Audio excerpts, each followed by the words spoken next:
Naging emotional si Vice Ganda ngayong araw. Bukod dito ay nagpahayag ng appreciation ang unkabogable star Vice Ganda sa mga natatanggap daw niyang pagmamahal sa gitna ng isyu ng pagpapatawag ng Movie and Television Review and Classification Board sa producers ng It's Showtime dahil sa ilang eksena umano nila ng kanyang asawang si Ayon Perez sa segment na Isip Bata.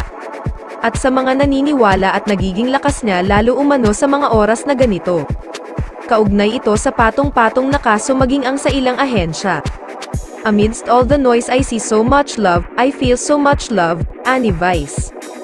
Hope you see and feel it too cause it's amazingly beautiful, dagdag pa niya.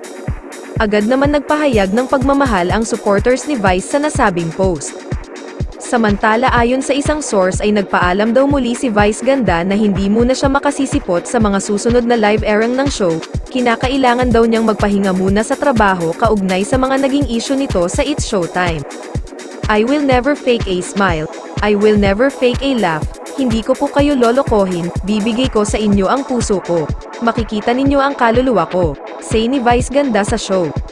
May kumakalat na balita sa social media na nagpaalam na si Vice Ganda sa pamunuan ng DOS para makapagbakasyon, hindi naman nasabi kung pinayagan siya ng executives bukod na 2 days na naunang bakasyon nito kasama ang asawa na si Ayon Perez. Ang chika, kailangang magpahinga ni Vice Ganda sa kanyang mga trabaho dahil sa hindi masabi na dahilan. Ang tanong ngayon, masustain pa kaya ng It's Showtime ang mataas nilang rating ngayong magpapahinga na muna si Vice Ganda? Marami tiyak ang makami-miss sa kanya dahil ang It's Showtime ay kanyang pinaghaharian, isa siya sa mga nagdadala ng show.